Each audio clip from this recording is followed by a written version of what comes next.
Ginger Armor is the daily moisturizing mineral sunscreen, perfect for any skin type. Chemical sunscreens can cause health issues, including skin irritation and stinging eyes. But with Ginger Armor's ingredients from plants and minerals, and it being scent free and rubbing on invisibly in seconds, it's the best. Get 15% off with code PACMAN using the link below. Ukrainian President Vladimir Zelenskyy made a sort of last minute, at least as far as it was announced, visit to Washington, D.C. yesterday, which included an address to Congress, an opportunity that not many foreign leaders get, and we will talk about that in a little bit.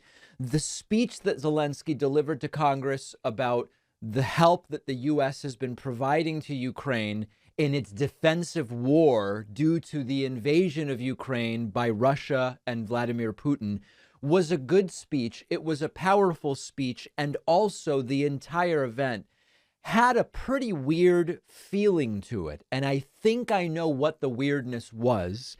And I'm going to talk about that in a moment. Much fanfare, and we're going to get to all aspects of this, but a big standing ovation to kick it all off.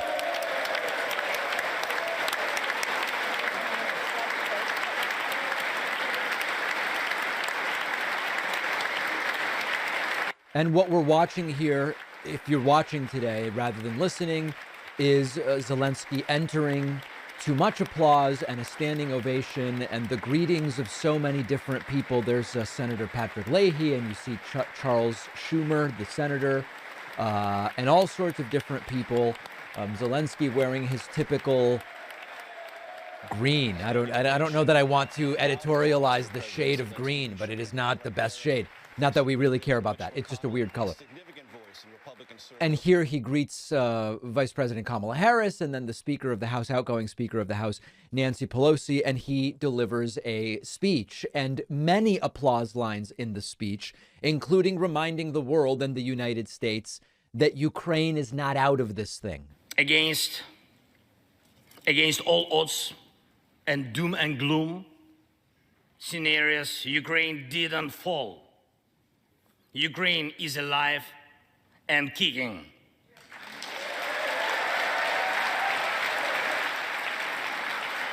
And another standing ovation there. And of course, it is great that Ukraine has been able to resist what some characterized and handicapped as an easy win for Russia when this started months and months and closing in on a year ago. That is an absolutely great thing. We now get into the part that I believe was the element of weirdness, which is that there was a feeling of this, that it was sort of, okay, we're going to give you the money, new aid package around $2 billion, including Patriot missiles. We're going to do it, but you've got to come here and you've got to really thank us. And you've got to act extremely solicitously towards us. And that was absolutely a big element of this speech. I'm glad to stress that President Biden supported our peace initiative today. Each of you, ladies and gentlemen, can assist in the implementation to ensure that America's leadership remains solid, bicameral, and bipartisan. Thank you.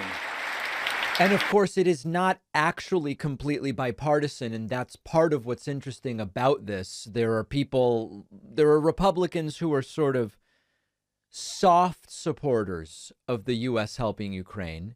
And then there are people like Matt Gaetz and Lauren Boebert who are flat out just against American help of Ukraine. And they sped into the House chamber at the last minute and sat there looking visibly bored, never clapping, as a deliberate show of how against this they are. Zelenskyy assuring and reminding everyone in the chamber that the money we are sending to Ukraine is not charity. It is part of the goal, shared goal of global security and democracy. Financial assistance is also critically important, and I would like to thank you. Thank you very much. Thank you for both financial packages you have already provided us with and the ones you may be willing to decide on. Your money is not charity. Right. It's an investment in the global security and democracy that we handle in the most responsible way.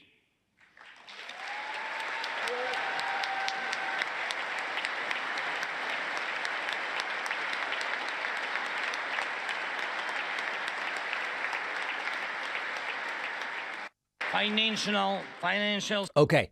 And this ultimately led to a Ukrainian flag actually being unfurled on the floor of the House. Let this flag stay with you, ladies and gentlemen. This flag is a symbol of our victory in this war. We stand, we fight, and we will win because we are united. Ukraine, America, and the entire free world.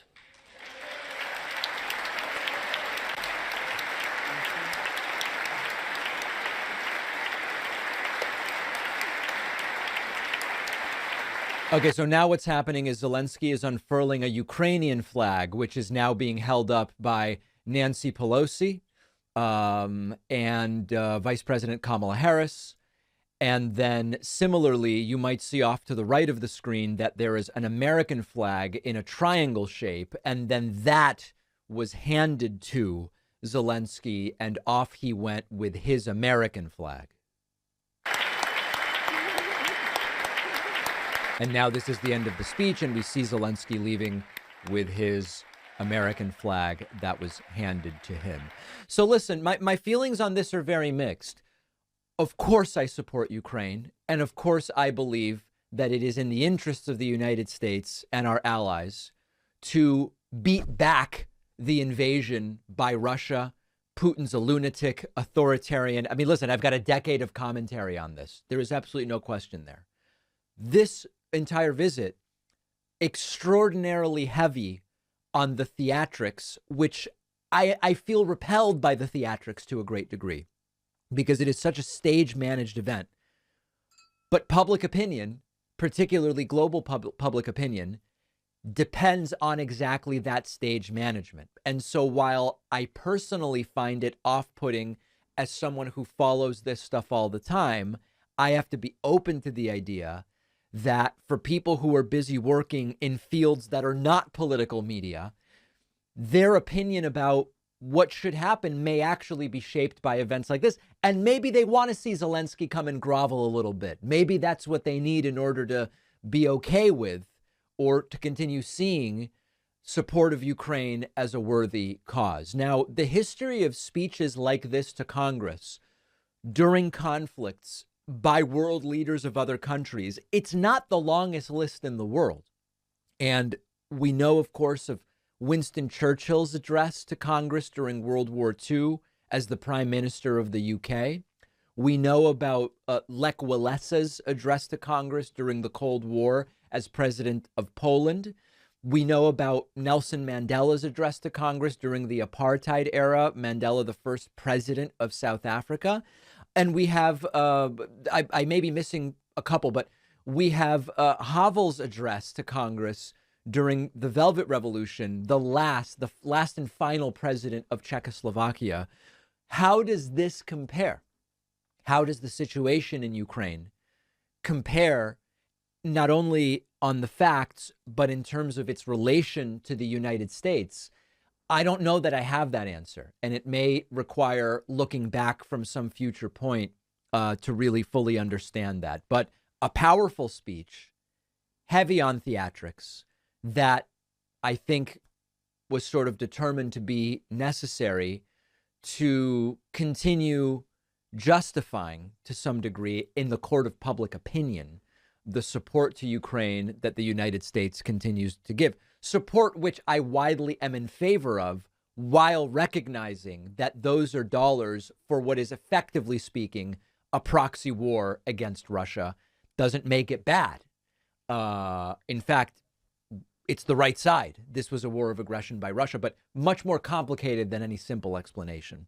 Under oath, Fox News propagandist Sean Hannity admits he doesn't believe Donald Trump's fraud claims about 2020.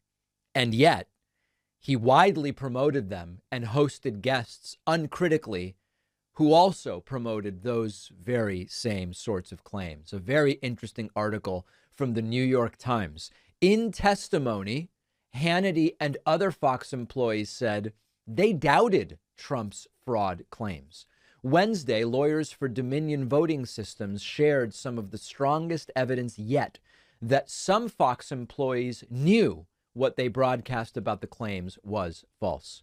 The article is by Jeremy Peters. We will link to it in the description to the YouTube video. November 30th of 2020, Sean Hannity hosted Sidney Powell on his show. As she had in many other interviews, Fox and elsewhere, she spun wild conspiracy theories about what she said was corruption all across the country in countless districts in a plot to steal re-election from the president, Donald Trump. At the center of the plot were machines from Dominion voting systems, which Powell claimed ran an algorithm, sometimes they called it a logarithm, that switched votes from Trump to Biden. Hannity interrupted her with a gentle question that had been circulating among election deniers, despite a lack of supporting proof. Why were Democrats silencing whistleblowers who could prove the fraud? Did Hannity believe any of this? Quote, I did not believe it for 1 second. Now, if you watched Hannity's TV show, you wouldn't have heard him say that. Hannity gave that answer under oath in a deposition in Dominion's $1.6 billion defamation lawsuit against Fox News, according to info disclosed yesterday. Hannity's disclosure, along with others that emerged about what Fox News executives and hosts really believed, became one of the loudest megaphones for lies, as their network became one of the loudest megaphones for lies about the election. This is the strongest evidence yet that Fox employees knew what they were broadcasting was false. This is not a shock. This is not a shock. Hannity is an amoral propagandist profiteer. No doubt about it. But he is not so stupid that he believed this nonsense.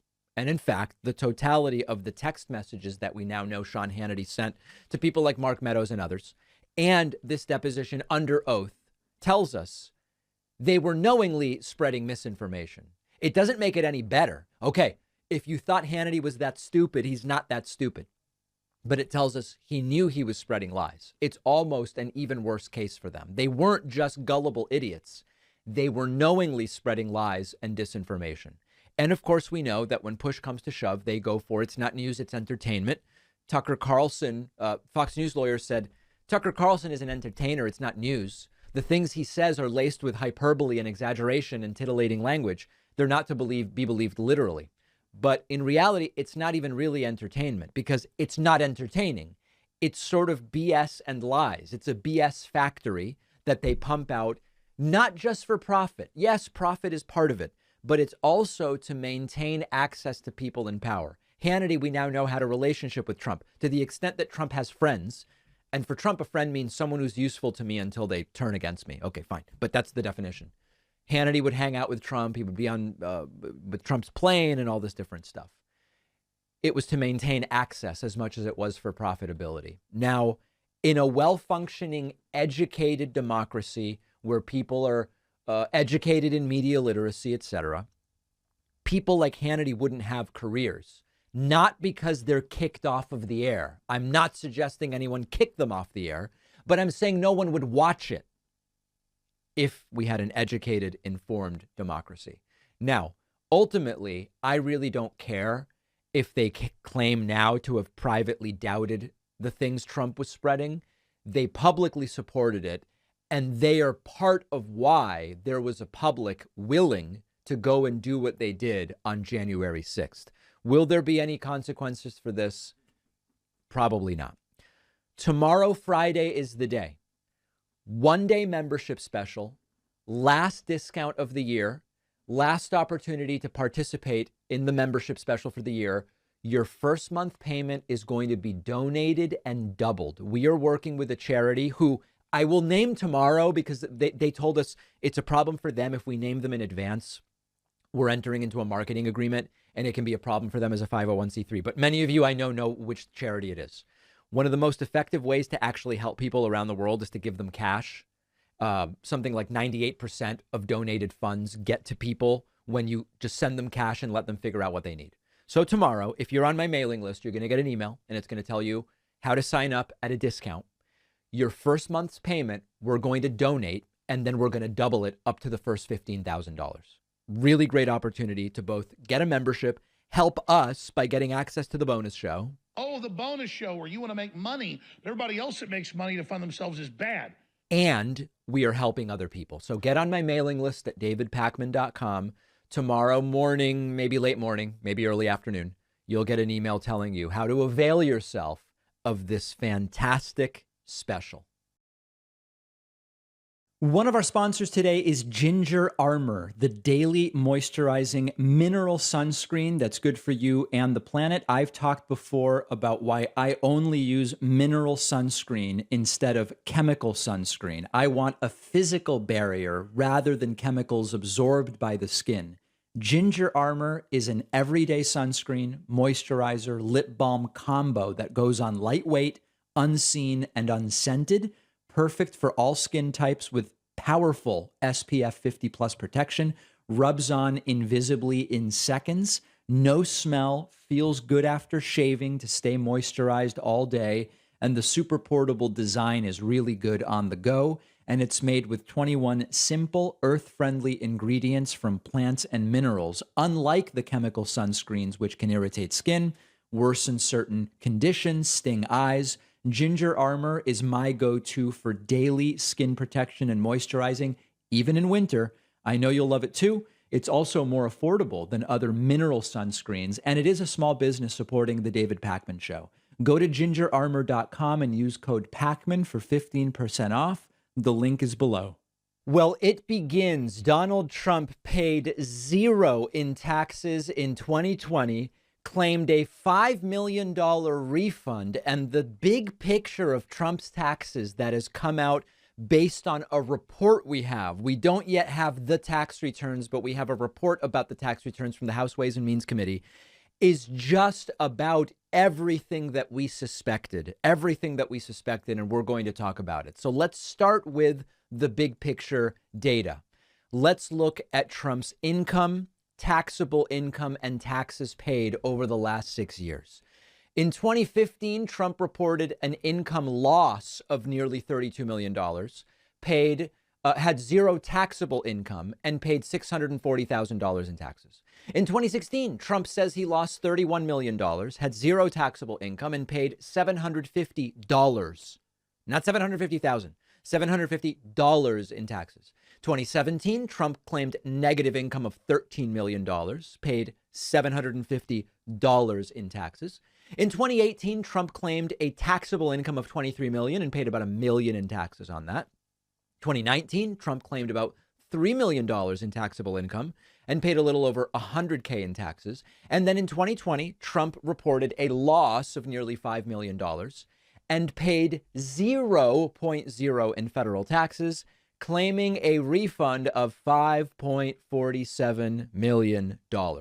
There's a good CNBC write-up called Read How Much Trump Paid or Didn't Pay in Taxes Each Year. It outlines the numbers that I just mentioned with a number of other elements, including that the tax returns we are ultimately going to get are redacted, and it may actually still be difficult to figure out how Trump got to these negative income claims, etc.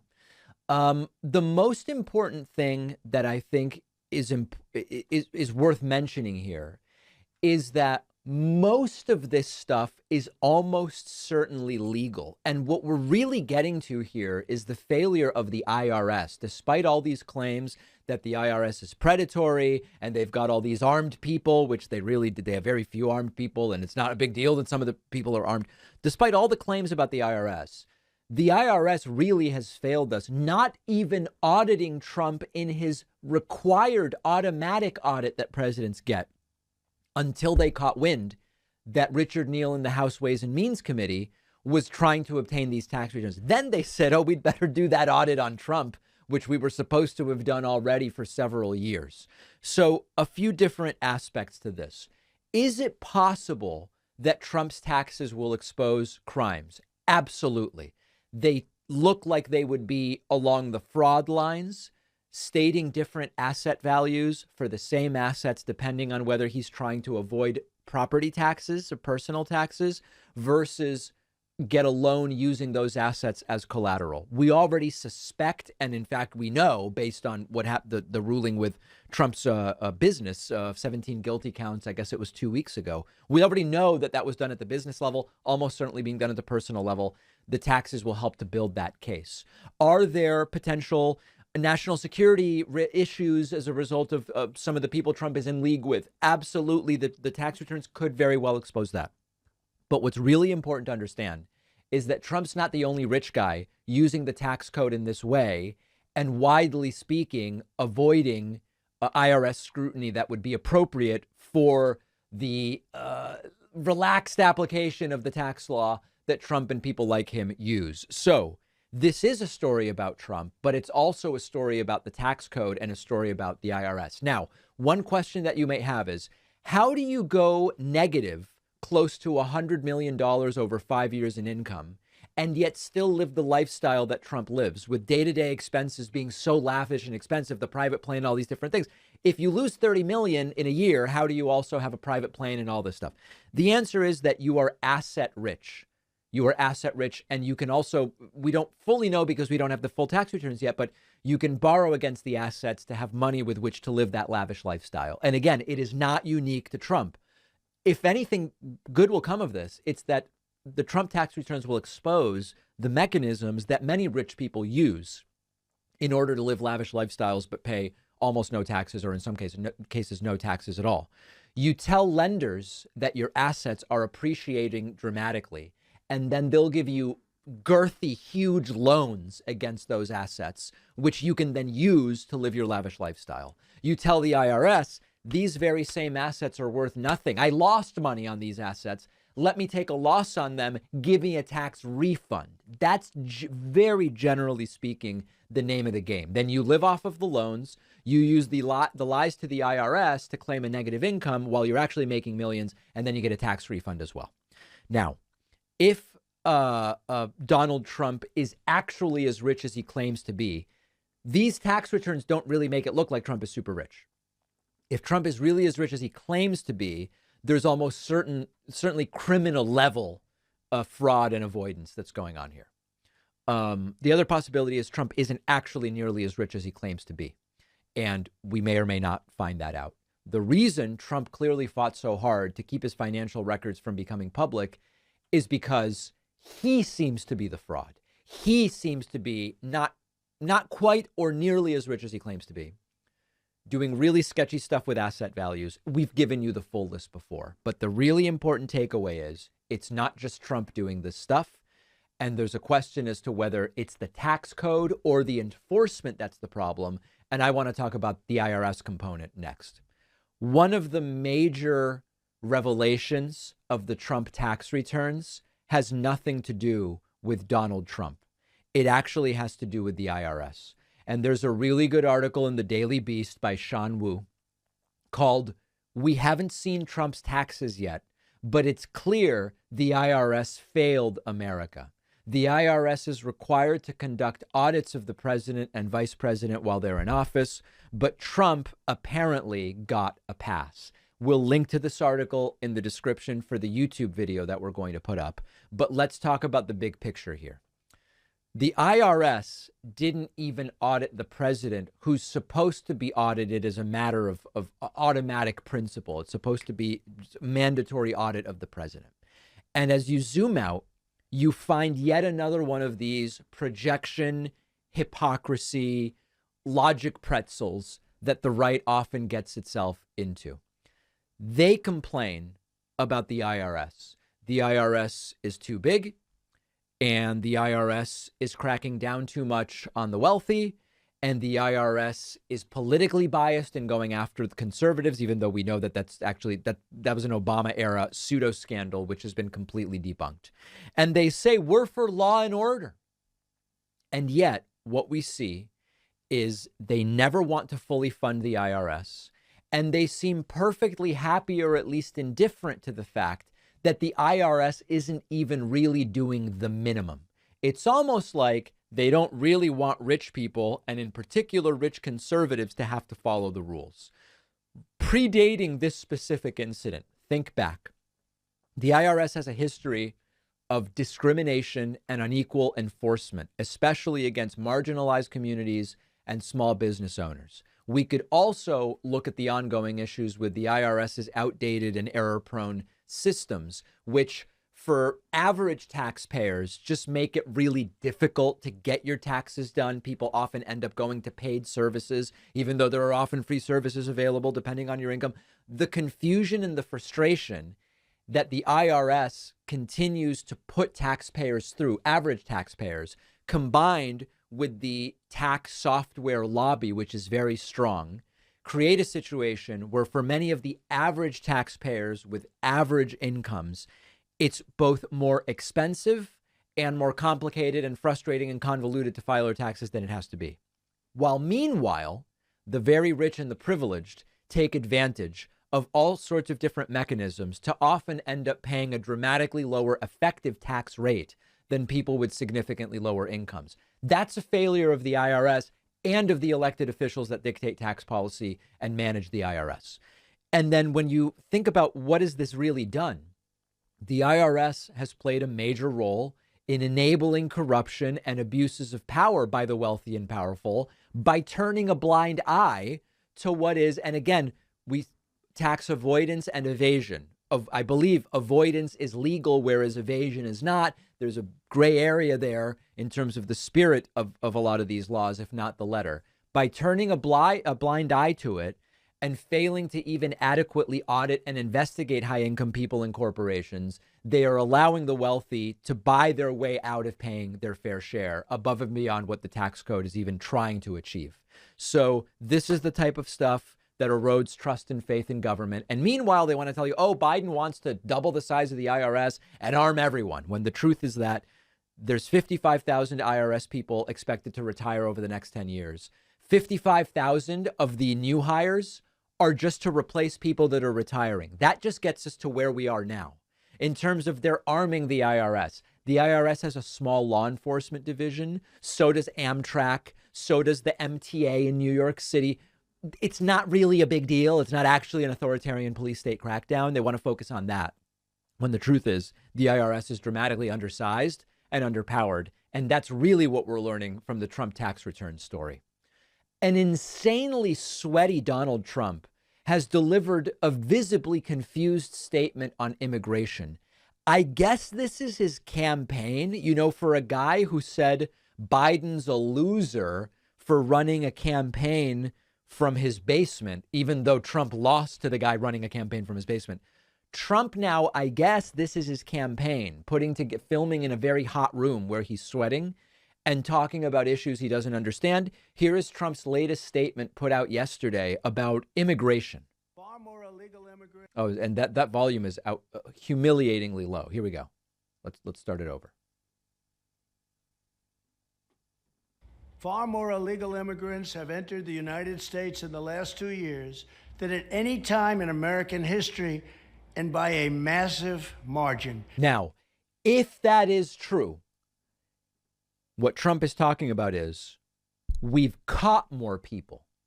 Now, if you're catching them, aren't you doing a good job as far as Trump is concerned? Confusing. We've never seen anything like it. Our country is under invasion. Nothing has dramatically changed on immigration since Trump left and Biden came in, other than there was a temporary slowdown on movement of people due to the pandemic, and that has eased. But policy-wise, almost nothing has changed.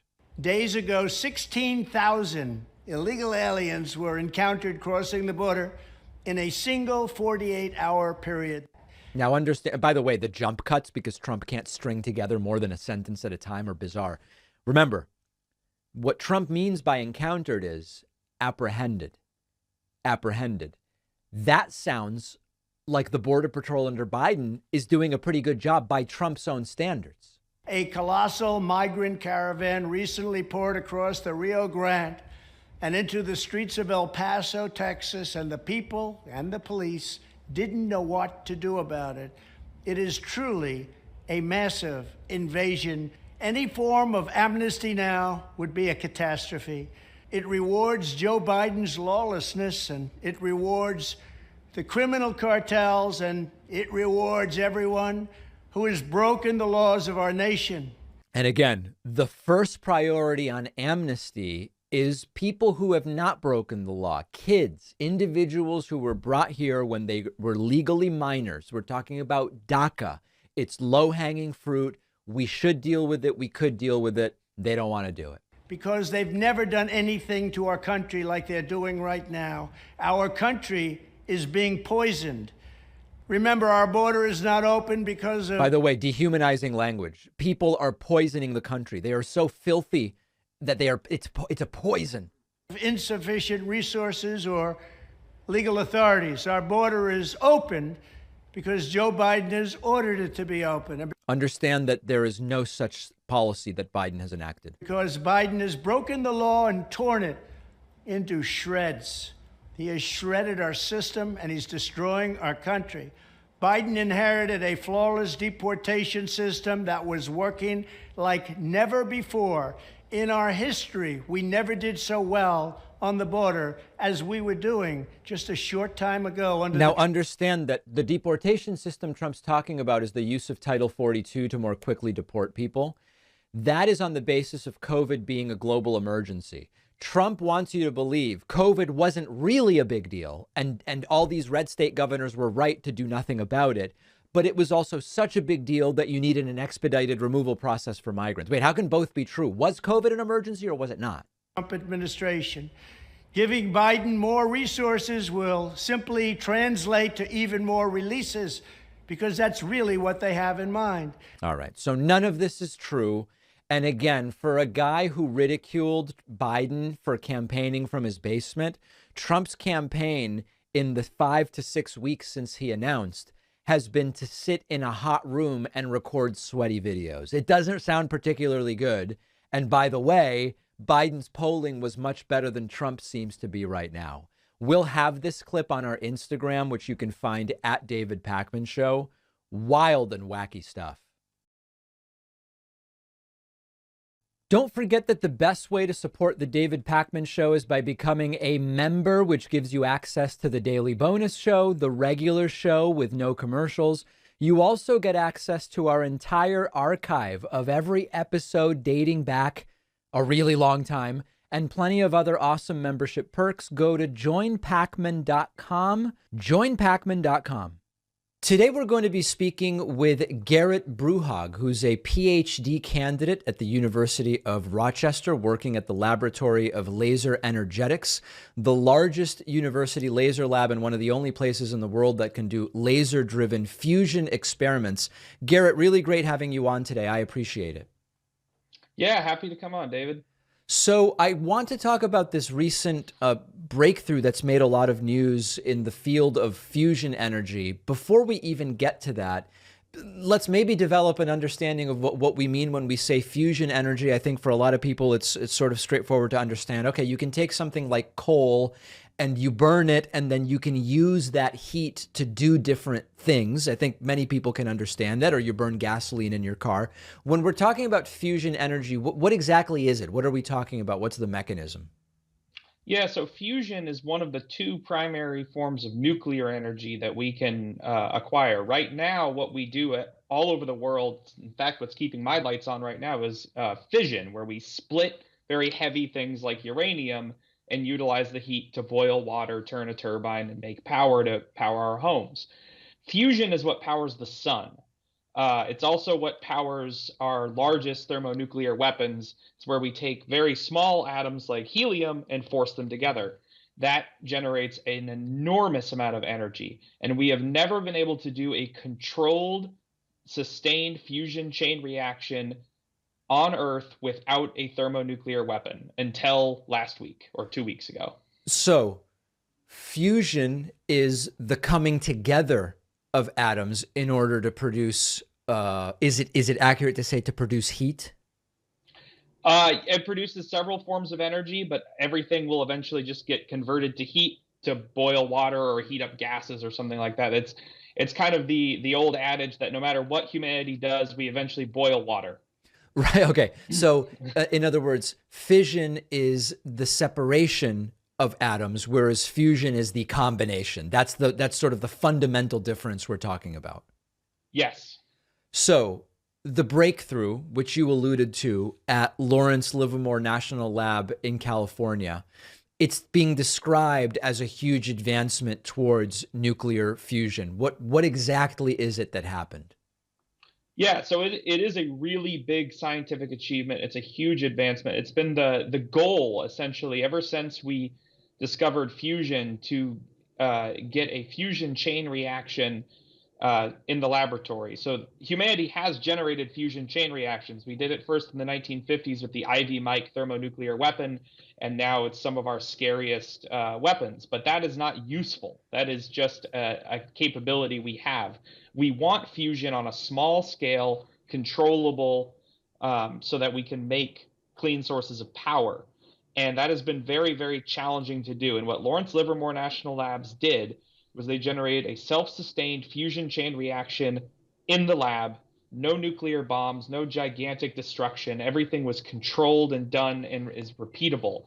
And that has never been done before. So it is a huge advancement. It's kind of like a Kitty Hawk moment. The airplane is finally taken off. What would it look like to use this technology to generate the energy that humans use for day-to-day lives? Do we know what a fusion power plant would look like?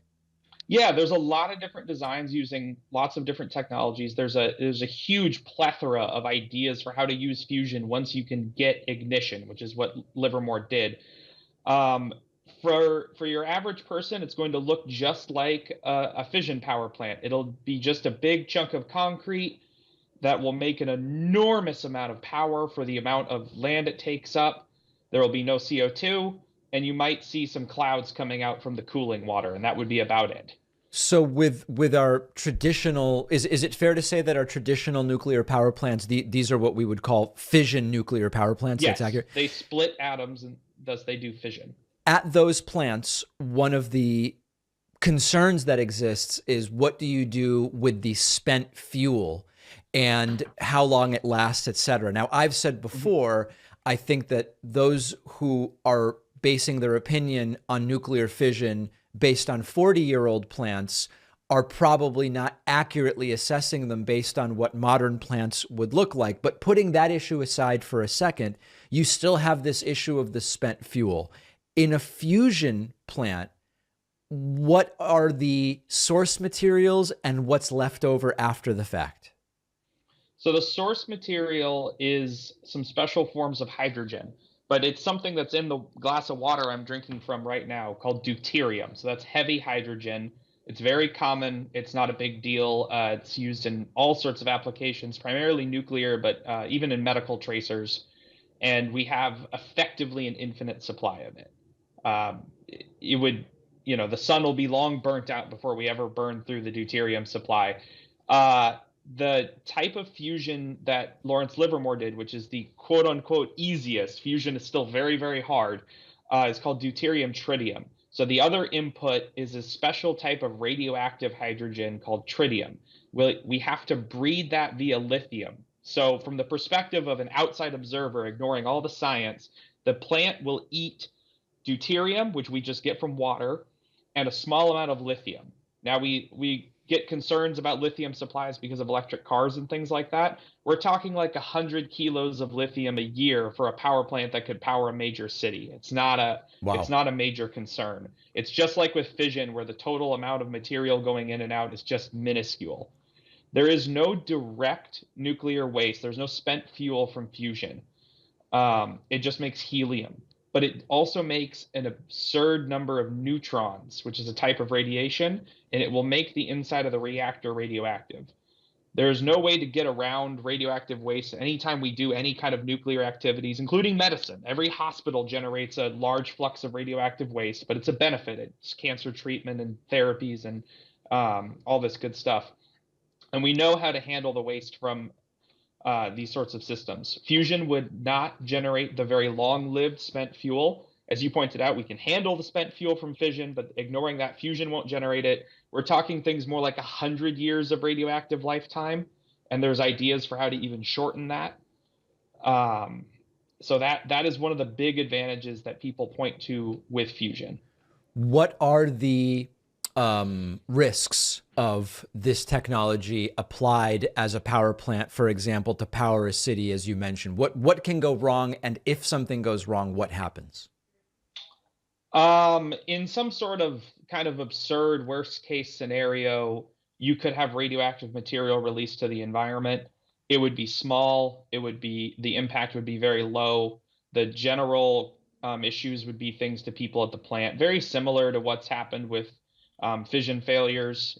If you worked at the plant, you'd be worried. You might have to fight a fire or something like that. Often fusion power plants are envisioned to use very interesting, weird coolants. So you imagine like flowing super hot liquid lithium. I'm not so afraid of the radiation. I'm afraid of flowing liquid lithium getting into the air, because that will make a very nasty fire. But these are all, the fusion is going to be regulated just like fission. It's going to be very, very tightly controlled. And everyone takes this job very seriously as to how it would be put together. I would be more than willing, just like I'm willing to live right now, right next to a fission plant. I wouldn't have any concern living next to a fusion plant. Right now, if my understanding is still accurate, it takes somewhere between 6 and 10 years to get a new nuclear fission plant up and running. What is the timeline? And maybe it's hard to say because we don't yet exactly know what these would look like, but is there a different timeline for fusion energy plants? There is hope that it could be sped up, but I honestly think the sort of things that would speed up a fusion plant construction will speed up fission construction as well. A lot of the issues that we see with fission come down to just some of the dumbest stuff, like pouring concrete and laying steel. Fusion requires a lot more complex equipment too. So it's going to be many iterations of learning how to build these power plants before we ever get good at it. It's not something I would expect to see, even if everything was ready to go tomorrow. I wouldn't expect to see power plants just going up left and right without massive, honestly, government support. You have to look at how places like France did their large fission build-outs. You just have to throw tons of money and personnel at it. When you look at something like, or let me put it a different way. When you talk about this being difficult, fusion being difficult, what does that really mean in the sense that as an outsider, in my mind, it seems to me that once you figure out what you need in terms of equipment and you do it. Now you can replicate it. Is there some chance to it where you can do the exact same thing and it only works some of the time at this point? So we are on, we have just gotten ignition at Lawrence Livermore. Arguably, we got it last year, but we don't need to quibble about all of that. What it is we're there now, but we're only just barely getting there. And if you've ever played around with something like doing a science experiment where you're just figuring it out, there's often mistakes and issues, and you just kind of have to do something over and over and over again to learn how to do it better. But by difficult, what I'm actually getting at with fusion is that the conditions needed to make a fusion reaction happen are very, very, very hard to reach. And the equipment required is very expensive and complicated. When we're comparing to other sources of power, like let's just take fission for an easy example, you take a rock that we dig out of the ground, turn it into a metal, stick it into water, and the water gets hot. For fusion, we have to have some of the largest lasers in the world hitting little tiny targets, or massive, incredible magnets that there's just nothing to compare to. Now, that's not to say we can't get good at that. I mean, jet engines used to be one of the most complicated and incredible things on the planet that only militaries could afford. And now all of us can ride on a jet aircraft. Aircraft themselves used to be something that almost no one could build. But we are at like I said, we're kind of at the Kitty Hawk moment. We just got things to go. We're not getting 747s tomorrow.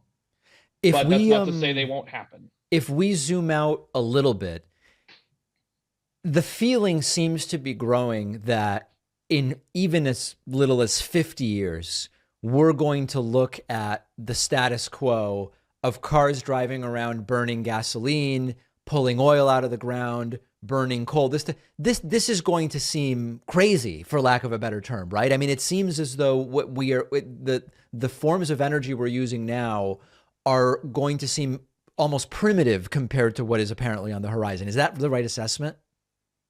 Yeah, I would say so. I mean, we already have a lot of options that make what's currently powering most of the world look primitive, right? We can already utilize things like nuclear fission. We have, good photovoltaic stuff like that. The sci-fi technology is here, and it's only getting better. When people say that fusion power is the holy grail of clean energy, this is based on emissions specifically, or are there other aspects to this too? The claim, the reasoning behind that, and I'm not entirely sold on that statement. Okay. I think I've heard it plenty of times. I think it comes from a kind of science fiction optimism around fusion, um, and a lack of understand, or maybe not a lack, but a naivete over some of the other sources. Fusion is emissions free. This The fuel supply is effectively infinite. Like I said, it doesn't matter. There's so much. We don't even need to worry about it. Um, and those are the big benefits on top of the lower radioactive waste inventory. But what I just described is basically advanced fission as well. And so I think that's kind of where it doesn't always click. It's this idea that if we got to fusion, then all our problems are solved. But that's not really true. One, like I said, it's going to be hard to get these things out and cheap and effective and reliable. But we have options now that can reach a lot of those goals. Fusion, in my mind, is more of filling in this large portfolio of various energy options. Each of them have benefits and drawbacks. And it's not just this science fiction utopia. Last thing I want to ask you, what's the next step? Is it just to repeat this very same thing that happened, or is there some clear advanced next step that we go to? So the immediate next step is to repeat and get more fusion yield. We think, due to how ignition works, it's like striking a match. Once you can get the match to strike, you can get more and more fire. We think we can get a lot more fusion out of the Livermore facility. So they're going to work on that as hard as possible. But there's already designs for how to build the next laser facilities to push this forward. And there's other fusion concepts that are being worked on, other reactors. But everyone can use the fact that we lit the match to study how that match is lit. Right. And to build these next step machines. I expect we'll see many machines reaching ignition in the next 10 years. And then we can really start to evaluate what's the best way to move forward for power, or Super things like interesting. space propulsion, which is a whole other aspect to it also. Yeah, that relates to the idea of going to Mars and connects with so many other things that are going on. Fascinating stuff. We've been speaking with Gerrit Bruhaug, who's a PhD candidate at the University of Rochester. Gerrit, really appreciate your time today. Thank you. Yeah, thank you so much.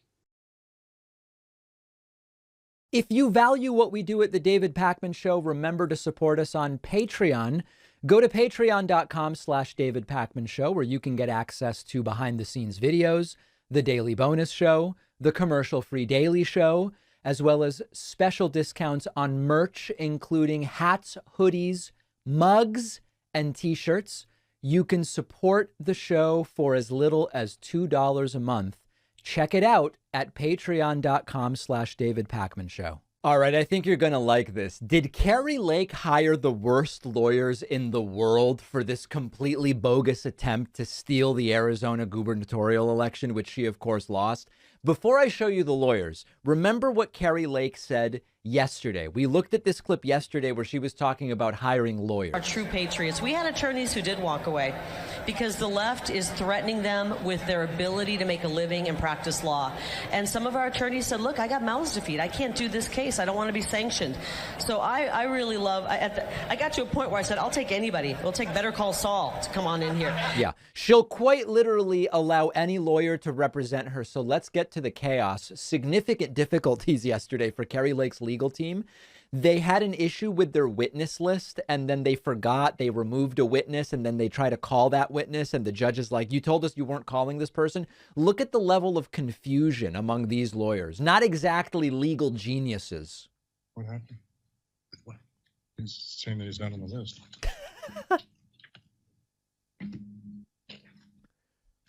Oh, this is the best.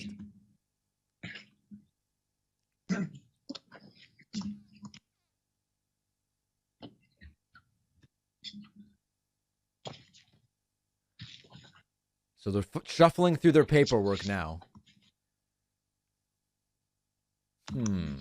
Where is that list? Who's on the list?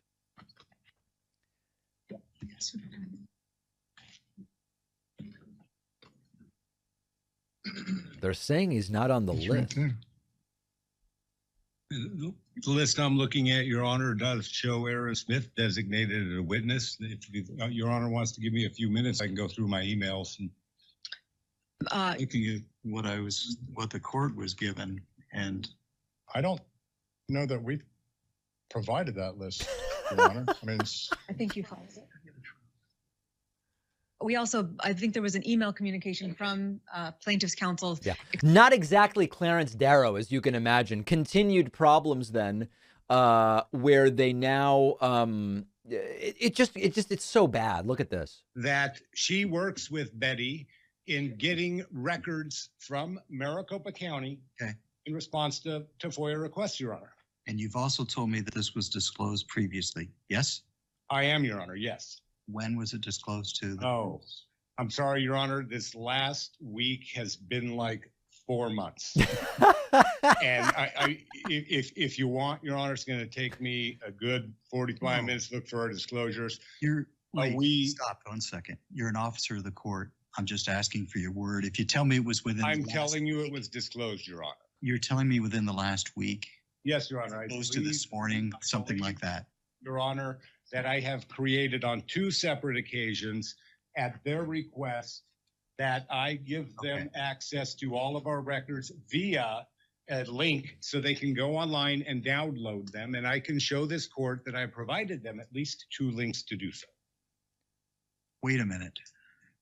I don't want to waste a bunch more time on this. We've already spent a lot of time on it. I'm just down to the By the entire trial, the entire case and hearing is a waste of time. last little consideration, which is disclosure, so they're not shocked by this. Disclosure is different than saying, here's where all my stuff is. You can dig it out. So the judge explaining to the lawyer why it just doesn't make any sense what they're doing.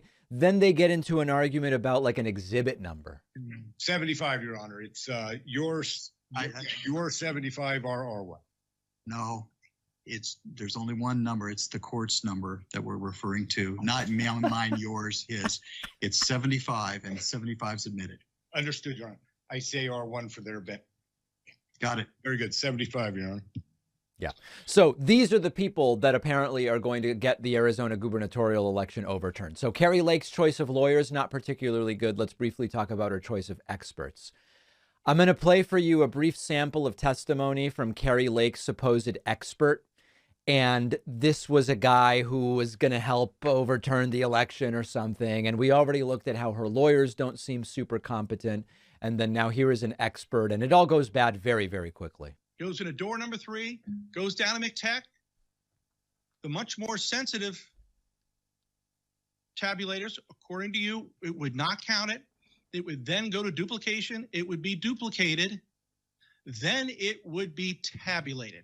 Is that your understanding of the elections in Maricopa County?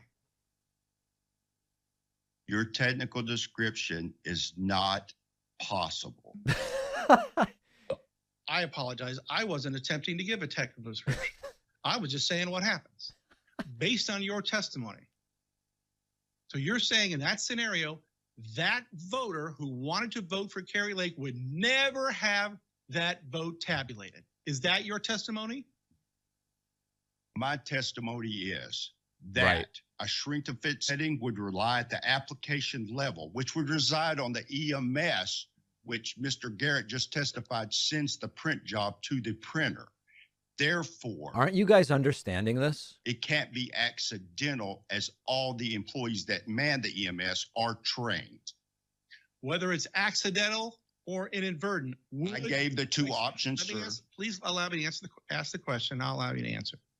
Whether it's accidental or inadvertent, if the shrink to fit 19-inch ballot has to be duplicated, once it's duplicated, would it be tabulated? To your understanding. There are two technical ways that that image would be there. None of the ways you exist, it's not even possible. That's It's not not responsive. possible, Your Honor. So what a waste of time. This is what courts are now being bogged down with. Here's another moment where the witness says that Mike Pillow has been, I guess, paying for some of his travel. Everything about this is crazy. That event held In Missouri. Missouri. And was your travel from Alabama to Missouri paid for by someone other than yourself? Yes, sir. And who paid for that? That would, I would assume, would be Michael and Dale.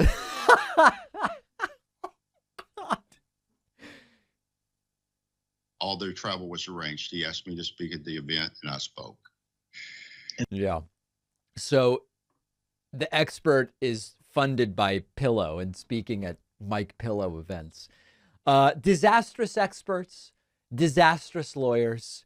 Kari Lake every day is claiming like they're getting major legal victories in these hearings. They are not. Katie Hobbs will be the governor of Arizona. Mark my words. I'm not a betting man, but that's something I would bet on. We have a voicemail number. That number is 219-2-DAVID-P. This caller has a quite frankly great suggestion about tomorrow's charity membership drive. Take a listen. Hello, David, sir. This is Liberty calling you from Connecticut. Beautiful. And I have a question. When you have the new member drive and the first month is going to be, you're going to match donations for Yes. the charity, and I don't know the name, but I know about the charity. What I would like to suggest is if you have either a phone or on your site an option for those of us who are already members Right. to donate what would be equivalent to 1 month membership fee Yes. for that same purpose to be doubled and donated. We've got it. Okay. If you were already a member, tomorrow when we do the end of the year charity membership drive, you can get as many memberships as you want for other people by checking the box that says this is a gift. The payment will be donated, it will be doubled, and the membership will be given to someone on our membership waiting list, which you can find at davidpakman.com/free membership. We're doing all of it, and you can quite literally give the membership to anyone you want. Suchin Tendulkar. Well, it's better if you know how to spell the person's name, which I don't know that Trump did when he started reading those names, but you can send the membership to anyone you want, or you can just leave that blank and we'll give it away. We've got like 1,000 people waiting for memberships. Okay, bonus show today. We're going to talk about Mike Lee's new obsession with banning porn. We're going to talk about the permanent disappearance of daily room cleanings at hotels since the pandemic. Good or bad, we'll talk about it. And we will talk about American self-reported mental health at a new low. Not good, not good. All of those stories and more on today's bonus show. Sign up at joinpakman.com. Get instant access to the world's famous bonus show.